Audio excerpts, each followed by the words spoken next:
Bonjour. Euh, Alexandre et Didier, on va se présenter. Nous, on va parler du monitoring dans le cloud, des ordinateurs des autres. Alors, les problèmes qu'on a rencontrés et les résolutions qu'on a réalisées. Bon, d'abord, on va se présenter. On est Ozone. Anciennement Ozone, on a rejoint le groupe Alterway. On est devenu Alterway Cloud Consulting. Alors, pour ma part, Alexandre Karadec, je suis ingénieur cloud chez Ozone. J'ai débuté chez Ozone en faisant de l'infogérance et du support sur nos clients en infogérance chez AWS. Donc, c'est une quinzaine de clients qui ont des infrastructures majoritairement, on va dire, classiques avec un front Nginx ou un reverse proxy lambda et derrière des serveurs web. Je fais maintenant plus de prestations dans le cloud AWS ou du Kubernetes. Bonjour à tous, moi c'est Didier Nandiegou, ingénieur cloud aussi chez Ozone. Je suis chez Ozone depuis 6 mois, donc je sors d'école en fait, et mon mémoire de fin d'études a porté justement sur le monitoring dans le cloud, spécifiquement sur la manière d'automatiser le monitoring, les stacks de monitoring et les dashboards dans le cloud. Donc je fais essentiellement du support sur AWS chez Ozone. Donc comme Alex l'a dit tout à l'heure, ce sont des clients qui ont des infrastructures assez classiques, web, load balancer et EC2. Voilà. On va repasser rapidement sur ce qu'on fait chez Ozone. On ne fait pas que de l'infogérance, on fait majoritairement plus du consulting, que ce soit sur Amazon, Azure, OpenStack ou des conteneurs, majoritairement Kubernetes. Alors, au programme, on va vous parler d'abord de la méthode de monitoring qu'on utilisait à la base. Et avec cette méthode, on a rencontré des problèmes. Donc, suite aux problèmes rencontrés, on a élaboré une solution. On va vous parler, on va dire, plus de la partie théorique et par la suite une partie plus ou moins pratique. C'est plus un cas client, un exemple pour avoir vraiment une vision de ce que ça donne. Et une dernière petite partie, on va dire, ouverture sur le monitoring d'infrastructures conteneurisées parce qu'on commence à avoir de plus en plus de clients qui ont des infrastructures full Kubernetes. Donc, le contexte. On avait des clients en infogérance sur des infrastructures AWS. Donc, qui dit infrastructure cloud dit instance éphémère, donc jetable. Et on avait donc des outils non adaptés pour de l'infrastructure cloud, mais plus adaptés pour de l'infrastructure, on va dire, bare metal ou des VM à l'ancienne, si je puis dire, avec pas mal de configurations manuelles. L'objectif, donc, c'était d'implémenter une nouvelle solution de monitoring plus orientée Cattle, on va revenir sur ce principe plus tard, et de simplifier la configuration de la solution de monitoring. Donc, historiquement, on utilisait du Zabbix. Donc, globalement, c'était du côté du client, on avait des agents sur tout ce qui était serveur web et tous leurs serveurs qui tournaient. Ces agents poussaient les métriques sur un Zabbix proxy. Et ce Zabbix proxy, chez le client, poussait toutes les métriques vers un Zabbix central qui permettait d'analyser les données sur notre compte Ozone à nous. Donc ça ressemblait à peu près à ça. C'est pas un vrai screen, on n'en a plus parce qu'on a coupé le Zabbix et on a tout perdu. Mais globalement, ça ressemblait à ça, où on avait pas mal de faux positifs en rouge, parce que globalement, c'était des instances qui étaient terminées parce que, peu importe les raisons, elle était en erreur, donc elle se terminait, elle se faisait remplacer. C'est pas forcément un souci, ou le trafic qui descendait, donc besoin de moins d'instances pour encaisser le trafic. Et souvent, ça levait des positifs qui étaient des faux positifs, et bon, c'est pas dérangeant la journée, mais à 3h du matin, c'est pas trop cool. Et il y a aussi un autre souci, on va dire, c'est quand on intègre des nouvelles personnes chez Ozone qui n'avaient pas forcément touché à Zabbix pour aller configurer des nouvelles alertes ou des choses comme ça. Je ne sais pas si vous avez essayé, vous en avez sûrement déjà fait, c'est pas aussi intuitif que Prometheus, on va dire. Donc, oui, comme je disais, les différents problèmes rencontrés avec Zabbix, l'aspect éphémère du cattle qui lève des faux positifs, les systèmes, certains clients qui font des déploiements blue-green où on génère en fait une nouvelle infrastructure et on fait une bascule lors d'un déploiement applicatif, ce qui fait que ça remplace carrément toute la stack, toute l'infrastructure. Et Zabbix lève du coup souvent pas mal de positifs là-dessus. C'est comme perdre une instance mais fois toute l'infra. Et aussi le besoin de monitorer certains services managés. Vu qu'on a des clients chez Amazon qui utilisent des services managés, c'est quand même important de les monitorer, même si c'est censé être managé et fonctionner, on aime bien avoir un œil là-dessus.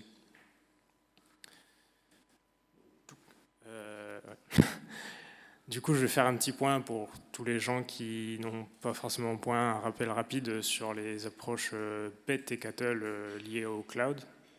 Donc globalement, le PET, c'est notre petit animal domestique, c'est notre VM qu'on veut conserver, où on installe majoritairement tout à la main, et que si on perd, globalement, on perd notre application, notre serveur web. Si on veut la grossir, on grossit l'instance, on la redémarre. Tandis qu'avec le cattle, c'est plus comme un troupeau de vaches, c'est des clones. Globalement, si une vache meurt, c'est pas grave, on en a plein d'autres, on la remplace par une nouvelle. Ça implique bien sûr que l'application doit être stateless, donc si on a des données persistantes, une base de données, on l'extériorise. Si on a des images, des dossiers, des fichiers sur un file system, au maximum essayer de les externaliser sur du storage object, que ce soit Swift, S3 ou ce que vous voulez. Et globalement, arrêter d'avoir des choses stateless et avoir du stateful au maximum possible.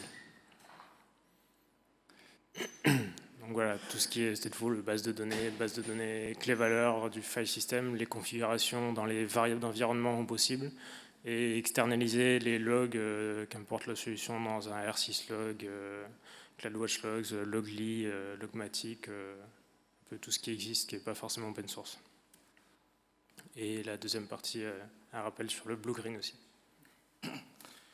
Alors, le déploiement blue-green, alors c'est pas très compliqué à expliquer. C'est en fait du basculement d'une infra de version N vers une infra version N+1. Donc, utilisé surtout pour réduire, voire faire disparaître complètement le downtime, donc la période pendant laquelle le service n'est pas disponible. Une application ou un service développé sur une infra N, donc en bleu, va être basculé sur l'infra sur laquelle a été développée ou déployée la version N+1.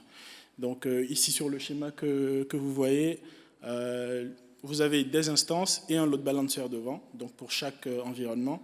Et le basculement est fait via Route 53, donc c'est du DNS, du blue, donc de l'ancien, vers le nouveau, le green. Donc zéro downtime et seamless pour les utilisateurs. Alors, dans ces cas-là, les systèmes de monitoring comme Zabbix ont beaucoup de mal.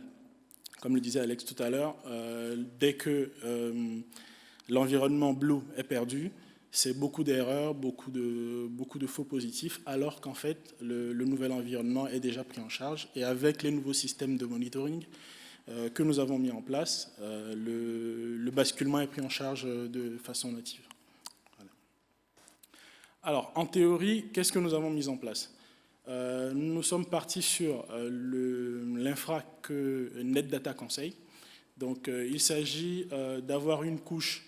Enfin, je parle de couches, mais c'est surtout des parties. Donc, vous avez d'abord les VM, donc on pense plutôt instances dans le cas du cloud, des instances sur lesquelles vont être installés donc des agents NetData. Et ces agents poussent donc les métriques récupérées sur un système Linux en vert, donc que vous voyez le NetData Master. Donc, ce master a la possibilité de faire de l'alerting avec PagerDuty, Slack, via mail, etc. Et il y a aussi la possibilité, avec NetData, d'avoir un dashboard. Donc, le problème avec NetData, c'est que les données ne sont pas sauvegardées très longtemps. En général, en mémoire, une petite heure. Et nous avons donc décidé de notre côté de ne pas utiliser cette partie-là de NetData. Les data sont plutôt, donc les données de métrique, sont plutôt stockées sur Prometheus, qui a une time series database, donc on vient d'en parler tout à l'heure. Et Prometheus va servir donc ces données à Grafana. Et nous utilisons plutôt Grafana donc pour faire de l'alerting via Slack et d'autres outils. Notre infra pour le monitoring est divisé en deux parties pour dégrossir. Le Grafana qui est sur le compte Ozone, donc notre compte AWS, et le reste de cette stack-là sur le compte client.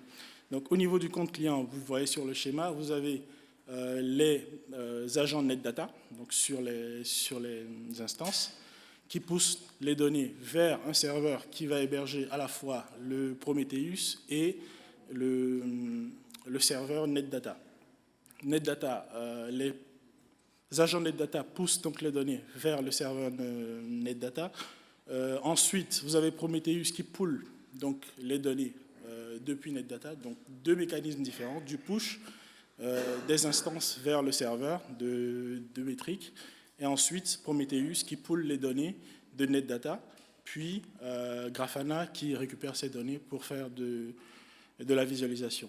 Donc toutes les datas restent chez le client, contrairement à l'infra de tout à l'heure avec Zabbix, où toutes les métriques du Zabbix proxy étaient poussées vers notre Zabbix serveur. Donc la grande différence, c'est que dans ce cas-là, les données métriques restent sur l'infra du client. Et nous avons donc une sorte de multi-tenant au niveau de Grafana, puisque nous avons un seul Grafana pour plusieurs clients. Donc tous les clients se connectent au même Grafana et accèdent ainsi à leur interface de monitoring. Prometheus, alors, c'est le cœur en fait de notre système. Et je crois qu'hier, il y avait déjà un sujet sur Prometheus, donc on ne va pas trop s'étendre, je suppose que vous avez déjà pas mal vu ce qui a été dit. En gros, l'installation est plutôt simple, et pour des instances qui ont tendance à apparaître et disparaître régulièrement, il vaut mieux avoir un système qui est pas trop difficile à installer, ou du moins qui s'installe rapidement. Donc, installation simple de Prometheus. Évidemment, Prometheus a sa propre base de données de série temporelle. Et comme je le disais tout à l'heure, les données sont pool, donc aspirées, depuis les targets qui sont NetData, pardon, et NetData qui, dans notre cas, lui, récupère les données depuis les instances. Vu qu'on a beaucoup parlé de Zabbix et de Prometheus, on fait un petit comparatif pour récapituler. Ce sont surtout des différences, donc ne pas voir là forcément des gros plus ou des gros moins. Mais Zabbix est écrit en C et en PHP avec une base de données relationnelle. Prometheus, on a plutôt du Go avec une base de données non relationnelle, donc une TSDB. Prometheus a l'avantage d'être puissant, mais manque Zabbix, pardon, est puissant, mais manque de reporting en temps réel, contrairement à Prometheus. Un autre avantage de Prometheus, c'est qu'on a la possibilité de customiser Prometheus, en fait. On peut par exemple rajouter des tags, créer ses propres exporteurs. Donc les exporteurs, ce sont les agents qui permettent de récupérer les métriques pour Prometheus. Avec Zabbix, on a aussi de bonnes performances, de très bonnes performances même, jusqu'à 10 000 nœuds. Par contre, au-delà, on a beaucoup moins de performances, contrairement à Prometheus qui est capable d'aller beaucoup plus loin, plus rapide, plus stable. Et pour conclure, Zabbix est plus recommandé pour le monitoring de hardware bare metal, on parle plus de VM. Et Prometheus est plus conseillé donc pour du monitoring cloud avec des infrastructures très élastiques qui ont tendance à grandir et à se ratatiner très vite. NetData, donc j'en parlais tout à l'heure, remonte les datas du système, très adaptées pour les métriques Linux. Donc ce sont des données de RAM, utilisation de RAM, CPU, etc. Un point intéressant, c'est qu'on n'a pratiquement aucune configuration à faire. Donc en gros, l'installation juste de NetData suffit lorsqu'on construit nos infrastructures. L'architecture est complètement distribuée. Et surtout, on n'a pas vraiment de discovery, vu qu'en fait, ce sont des pushes de métriques du client vers le master. Enfin, Grafana, qui est donc la partie visualisation de notre stack, permet donc de créer des organisations, je le disais tout à l'heure. Donc, chaque client constitue une organisation sur notre Grafana, complètement cloisonnée. Donc, chaque client a accès à ces dashboards, uniquement ces dashboards. Évidemment, la visualisation est beaucoup plus claire qu'avec Zabbix, où vous avez du rouge, du jaune, du vert, sans vraiment savoir si c'est du up, du down ou du unknown parfois. On a une bonne variété des visualisations avec des charts, des jauges, une multitude de plugins, donc capable de se plug à pratiquement tout ce qui existe d'open source aujourd'hui. Ce qu'on fait, c'est qu'on fait du partage en lecture seule pour nos clients. Donc le client a accès à ces dashboards, mais en lecture seule, pour éviter qu'il fasse des modifications qui ne sont peut-être pas celles qui sont les plus pertinentes. Et enfin, une feature qu'on aime bien chez Ozone, chez maintenant Alterway Cloud Consulting, c'est les annotations sur les visualisations. Et Alex va vous en parler tout à l'heure. Voilà. Ouais, je ne sais pas si vous voyez bien. Alors, globalement, ça, c'est un exemple d'une partie de la vue qu'a un client sur le monitoring de son infrastructure. Donc, globalement, ce que je voulais faire ressortir là-dessus, c'est le fait que NetData, en fait, il sait reconnaître, ça ne le dérange pas de perdre un serveur, une instance. Là, on voit des lignes, par exemple, la ligne jaune tout en haut à gauche qui commence et qui s'arrête juste après sur le CPU usage d'une instance. Et globalement, en fait, ça correspond à une instance qui est apparue avec une augmentation du nombre d'usagers sur la plateforme. Mais après ça, en fait, il n'y en a plus besoin. Le CPU aurait descendu globalement, donc on n'avait plus besoin de cette instance, on l'a fait disparaître. Et globalement, on n'a pas levé d'alerte, il n'y a pas eu de faux positifs là-dessus. On voit en bas à droite le nombre de hosts et ici derrière le load balancer qui varie entre 2 et 3, mais ça ne pose pas vraiment de soucis. Globalement, on a mis un alerting si le nombre d'hosts tombe en dessous de 2, alors là, ça commence à devenir un peu problématique. S'il ne reste qu'un host et qui tombe, plus de site. Et notre but, c'est d'avoir le site tout le temps en ligne. Et on peut voir aussi la partie, les deux graphes d'en bas, globalement, c'est que l'avantage de Grafana, on va dire, c'est qu'il peut se plugger avec pas mal d'outils, pas qu'avec Prometheus. Et en bas, en fait, ça correspond à des services managés chez Amazon. Et du coup, c'est un peu, pour nous, une puissance de Grafana, c'est qu'il peut se plugger à Prometheus, à des outils open source, mais il y a pas mal de plugins qui sont faits pour se plugger un peu à tout et n'importe quoi, et de récupérer des métriques d'endroits un peu différents. La deuxième chose que je voulais montrer qui me semble importante et qu'on trouve très important chez nous, c'est la possibilité de faire des annotations sur Grafana via des calls API. Et globalement, on s'en sert en fait, on pousse dans la CI du client, enfin plus la CD. Quand le client en fait réalise un déploiement, on lui a poussé une commande à ajouter à la fin du déploiement. En fait, c'est juste un curl avec un post vers notre API, vers notre serveur Grafana. Et en fait, ça permet de générer des barres, des timestamps, on va dire, dans les time series, avec des annotations en dessous. Genre là, par exemple, on a mis ce qui était déployé. Donc, on voit que c'est des serveurs web qui sont déployés, qui correspondent à une pull request. Et on a même mis le commit ID au cas où. Mais globalement, c'est important pour nous, c'est que de temps en temps, on a des downtime et on passe 10 minutes, un quart d'heure à chercher sur l'infra ce qui se passe, qu'est-ce qui ne va pas. Et on finit par trouver que en fait, c'était une erreur applicative du code qui était buggé et on se rend compte après qu'en fait, le client aurait fait un déploiement un peu foireux et que ça ait fait planter l'appli.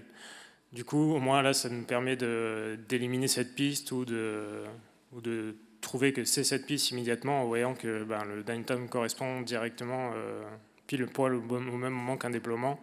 Donc on peut faire ce lien direct et ça nous épargne parfois pas mal de temps. Pour info, il y a pas mal de docs, c'est très bien foutu pour la partie call API là-dessus. Et c'est juste un curl post avec un token d'autorisation qu'on génère depuis l'URL, depuis l'interface graphique. La partie JSON, c'est juste pour préciser sur quel graphe et dans quel dashboard on veut mettre les annotations. Et à la fin, l'URL, c'est juste en fait l'URL du Grafana API / annotation, il me semble. Et ça reste relativement simple. Alors, pour terminer sur la partie pratique de la solution, donc on va finir avec l'alerting. Et on sait tous que se réveiller à 3 heures du matin à cause d'une alerte, déjà, c'est pas évident. Et parfois, on met 10-15 minutes à ouvrir les yeux et à reconnaître ou à savoir ce qui s'est passé. Et ce qu'on fait avec Grafana et les alertes, donc dans ce cas-là, c'est sur Slack, donc le chat que nous utilisons.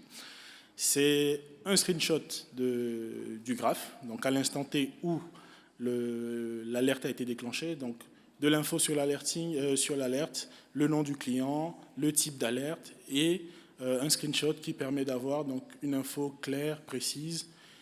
Et ce qu'on fait aussi avec les alertes Grafana, oui, c'est qu'on peut faire de l'autorésolution via API. Donc il y a parfois des alertes qui se déclenchent, puis qui se résolvent tout seul. On en a déjà tous vu des états alertes qui passent tout seuls à l'état OK.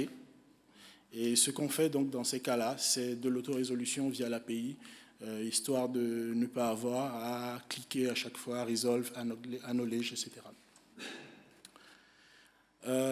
Ayant parlé donc de ce qu'on fait en matière de monitoring d'infra classique, on va aller un peu plus loin en parlant des infrastructures containerisées. On a quelques clients qui tournent sous des microservices, surtout du Kubernetes.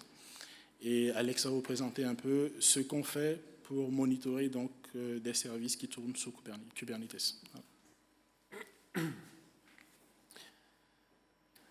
Alors, ce qu'on vous a présenté juste avant, c'était très bien et très adapté à notre cas de monitoring sur des instances éphémères.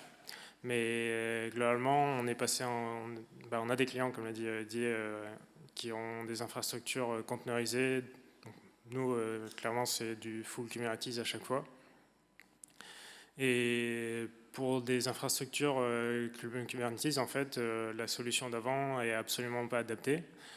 C'est adapté pour le monitoring, on va dire, sous-jacent, de l'infrastructure sous Kubernetes. Mais après, pour monitorer tout ce qu'il y a, le cluster Kubernetes et ce qu'il y a à l'intérieur du cluster Kubernetes, c'est plus suffisant et il fallait trouver autre chose. Donc globalement, on a essayé pas mal de choses. On a fait des dashboards à la main qui étaient liés, qui faisaient des calls à l'API Kubernetes.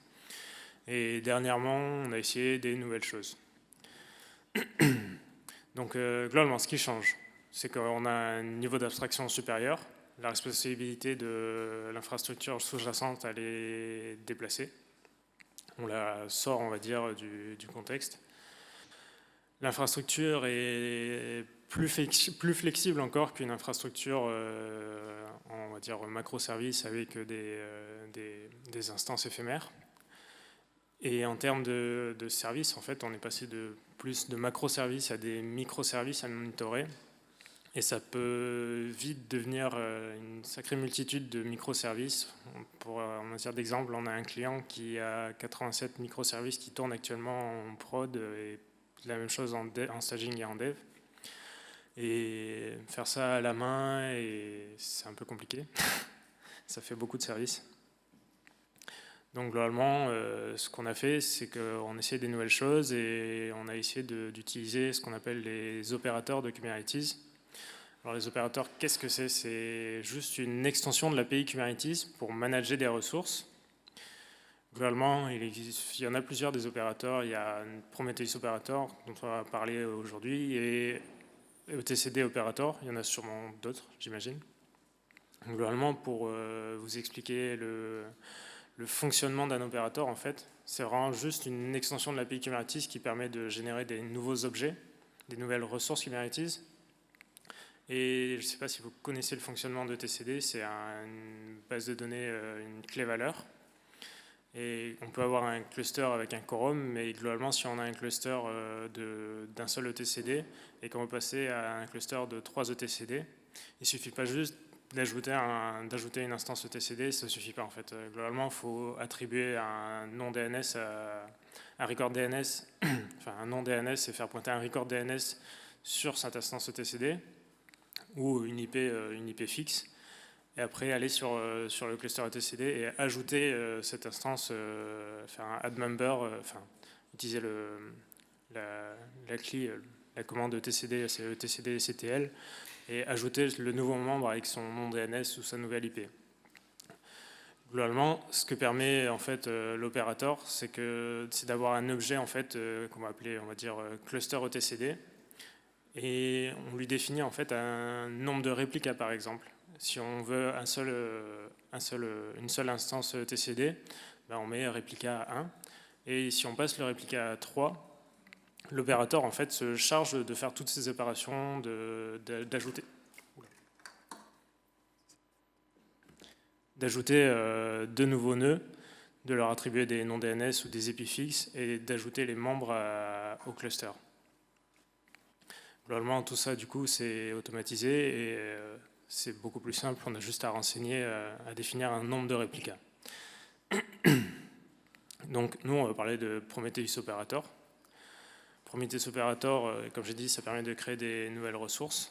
Les ressources sont définies par des CRD, c'est des Custom Resource Definition. Prometheus Operator, il permet de définir 4 nouveaux types de ressources. Donc, Prometheus, un serveur. Service Monitor, qui permet de monitorer des services sur Kubernetes. Prometheus Rule, de faire des règles sur les data Prometheus. Et Alert Manager, qui permet d'envoyer des alertes à différents backends, Slack, PagerDuty ou un peu tout ce que vous voulez. Là à droite, vous avez un exemple globalement de service monitor qui permet de monitorer un service, en l'occurrence, un service Kubernetes. C'est assez simple. Il y a l'API version qui permet de pointer sur l'extension d'API qui est faite par CoreOS. Le type, c'est un service monitor. Et globalement, ce qui fait la magie, on va appeler ça la magie, pour matcher avec le service qu'on veut monitorer, c'est dans spec le selector qui permet de matcher le label app example. Parce que quand on définit un service, on peut mettre des labels et globalement, on met un label app avec le nom de l'application derrière. Alors, globalement, qu'est-ce que ça fait? On a plusieurs services qui tournent. On a un opérateur qui permet de déployer un Prometheus server et qui va écouter les Custom Resource Definition, les ressources qui sont déployées sur le cluster Kubernetes. Donc là, on voit qu'on a 2 services monitors qui monitorent 5 services et qui sont interrogés par un Prometheus qui va récupérer toutes les datas. Donc, globalement, en fait, on déploie un opérateur et après, derrière, on déploie d'autres ressources qui permettent de monitorer notre infrastructure. C'est faisable manuellement, mais grâce à une super boîte qui s'appelle CoreOS ou maintenant Red Hat, on ne sait pas trop comment les appeler en ce moment. Ils ont fait des développements et ils ont créé en fait des Helm-charts pour monitorer en fait pas mal de choses avec Prometheus Operator, générer des ressources avec Prometheus Operator pour monitorer un peu de tout. Globalement, nous, ce qui nous a intéressé là, c'était kubeprometheus qui permettait de monitorer le cluster Prometheus en soi. Donc globalement, la seule chose à laquelle on peut se servir de la conf de base, des values de base, déployer ça et juste ajouter en fait un alert manager derrière pour remonter les alertes quelque part et qu'on ait des alertes quelque part. Donc globalement, nous on a fait pas le test sur Slack et PagerDuty. Et c'est relativement bien fait, où ça remonte des alertes sur les pods qui tournent en boucle, ou les erreurs de scheduling, parce que, je sais pas, par exemple, il n'y a plus de ressources sur les nodes. Du coup, Kubernetes n'arrive pas à scheduler des nouveaux pods. Du coup, ça lui permet de remonter une alerte et de nous alerter comme quoi faut voir qu'on a un souci au niveau du scheduling ou des daemon sets qui n'arrivent pas à tourner. Pas mal de choses comme ça qui sont, je trouve, très bien faites et qui nous remontent des alertes. Donc ça, merci CoreOS pour ça. C'était très sympa. Et vous pouvez aller voir sur leur GitHub, tout est ouvert. C'est sur, globalement, CoreOS en fait a un repo Helm avec pas mal de ressources, dont majoritairement en fait les ressources Prometheus Operator. Donc ça, c'était, on va dire, la petite aparté sur le monitoring, notre expérience de monitoring sur les infrastructures conteneurisées. Sur la partie avant, globalement, c'est notre expérience où on a trouvé des outils qui nous correspondaient. Mais après, il faut se dire que ça ne correspond pas forcément aux besoins de tout le monde. Nous, ça répond à nos besoins personnels en ce moment. Et je pense que dans un an ou deux, ça y répondra plus et on devra évoluer. Vu que, heureusement que l'informatique, ça évolue. Sinon, on ne serait pas là. Et je pense que tout le monde peut s'inspirer un peu de ce qu'on a fait. Tout le monde a déjà fait, je pense, un peu ce qu'on a fait en passant par d'autres chemins. Mais à chacun de trouver ses solutions à eux. Donc, si vous avez des questions sur ce qu'on vient de faire, n'hésitez pas.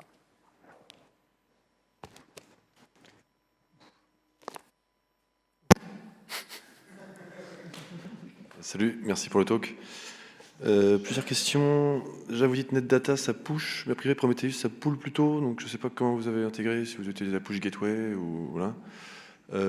Comment vous gérez, gérez une instance ou la disparition d'une métrique, on va dire. Mettons une instance sur un cloud qui est détruite ou qui ne marche plus. Est-ce que vous faites une différence? Est-ce que c'est important pour vous ou pas? Et est-ce que vous partagez votre dashboard Grafana facilement entre plusieurs organisations? Est-ce que vous avez des automatisations là-dessus? Parce que j'imagine que, je sais pas, l'état d'une instance, c'est le même graphe pour toutes les organisations. Donc est-ce que voilà, vous partagez ça et comment ouais, merci. Alors globalement, la première partie, une instance qui disparaît, en fait, on lève juste pas d'alerte dessus, c'est pas grave. Juste à disparaître du graphe, comme on voyait au début, en fait, on voit qu'il y a des métriques qui apparaissent pour l'instant, et des métriques qui disparaissent. Globalement, on cible les métriques sur les graphes, on cible les instances ou les ressources en fait sur les graphes avec des wildcards. Mais du coup, comment tu détectes, comment faire la différence entre une instance qui est légitimement détruite ou une instance qui ne reporte plus de métriques pour X ou Y raison? Dans le principe, si elle ne reporte plus de métriques, elle est détruite ou on doit la détruire. On ne cherche pas à réparer en fait des instances, on les détruit. Si elle ne marche plus, on la détruit. Okay. Et globalement, si toutes les instances se détruisent, c'est que là, il y a un vrai problème global et c'est là qu'on intervient. Et c'est là en fait où ça descend, où on n'a plus d'instances. Okay. Et la deuxième partie, je ne me souviens plus. C'était Grashboard Grafana. Ah oui. Grashboard Grafana. Globalement, on fonctionne avec des organisations où on a une organisation par client. Sur chaque organisation, il y a plusieurs dashboards. En général, on fait plus un dashboard par environnement. Et globalement, en fait, on leur crée un utilisateur sur Grafana, sur leur organisation, et on leur partage les dashboards en lecture seule. Est-ce que entre plusieurs clients, vous répliquez, vous faites tout à la main pour chaque organisation, ou est-ce que entre plusieurs organisations, okay. Vous partagez quoi? Globalement, ils ont tous à peu près la même infra. Donc, ce qu'on fait, c'est juste qu'on duplique les dashboards et qu'on les copie un peu partout. Et après, on règle juste les pointeurs derrière. Ok, mais à la main, du coup? Ouais. Okay. On avait l'idée, on ne l'a pas encore bien fait, mais c'était de scripter les dashboards parce qu'il est possible de scripter. Mais je ne sais pas si tu as essayé, et la doc, elle n'est pas géniale. Tout à fait. Ça marche quand même, mais ouais, c'est... Ouais, on a essayé, on a fait quelques tests, mais on n'a jamais vraiment poussé, vu qu'on n'a pas non plus un client qui arrive toutes les semaines. Ok.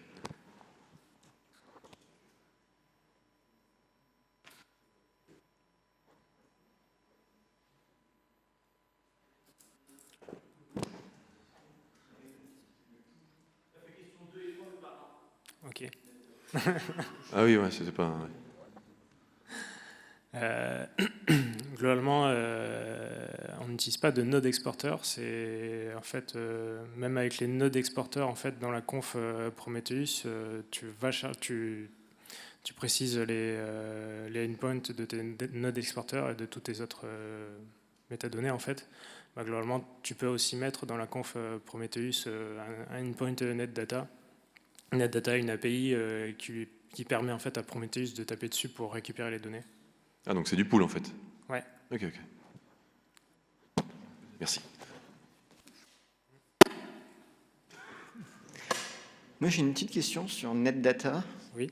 Pourquoi vous avez choisi... Enfin, est-ce que vous pouvez juste détailler un petit peu la raison du choix? Enfin, je ne connais pas du tout, en fait.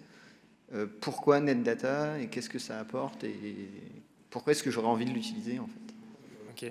En fait, la raison première pour laquelle on a été intéressé, c'est que on avait un client qui avait un passage TV capital. Du coup, on faisait pas mal de tests de charge et on avait besoin de dashboard vraiment en temps réel pour voir la charge arriver, les erreurs et tout. Et on a cherché un peu et on est tombé sur un NetData où tu as vraiment juste à l'installer. Tu fais pas de conf et ça te génère tout seul un dashboard avec pas mal de métriques système vraiment plutôt précises, genre même la RAM par user, utilisée par user system ou le CPU utilisé par user system, c'est vraiment vachement précis. Et c'est ce qui nous intéressait. Et au final, après, on s'est dit c'est pas mal comme solution. On s'est rendu compte que ça pouvait remonter des métriques ailleurs. On pouvait les exporter dans une TSDB. Du coup, on s'est dit c'est cool. Et du coup, on a fait ça et on a un peu revu notre système de monitoring. On revoyait justement le système de monitoring en même temps. Et on s'est dit voilà, ça c'est pas mal. On peut se baser sur pousser sur du Prometheus derrière, où il y a pas mal de docs, une communauté plutôt cool et le langage de requêtage est plutôt simple. Donc on va se baser là-dessus. Au final, on a abandonné le PromQL, on est parti sur Grafana pour avoir quelque chose de plus user-friendly, on va dire, avoir du clic-clic. Ok, donc NetData, ça fait la partie collect, dashboard, on va dire court terme, temps réel, C'est ça. et le reste, c'est Prometheus. C'est ça. Et en fait, on a abandonné le dashboard de temps réel parce qu'on n'a pas vraiment d'utilité à part exception, genre passage TV, test de charge et trucs comme ça. Généralement, la vue Grafana, ça nous suffit largement.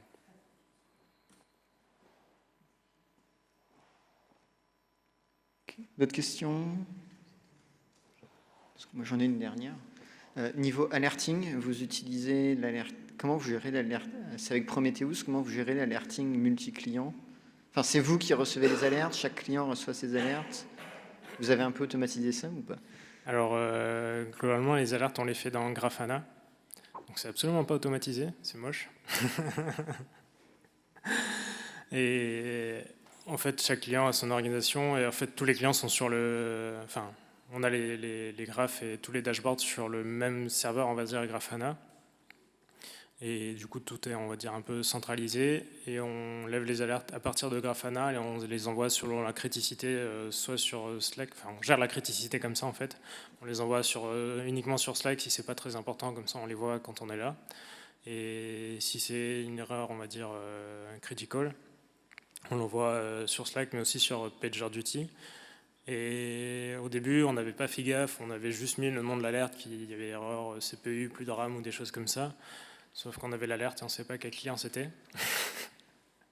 Du coup, après, on s'est forcé à bien préfixer avec le nom de l'organisation en avant. Et comme ça, on a le nom de l'organisation, l'endroit où c'est, avec le graphe qui va derrière pour avoir une prévisualisation assez rapide.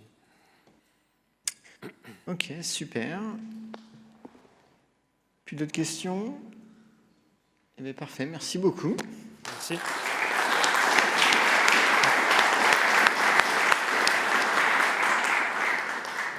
J'ai oublié, Ozone recrute.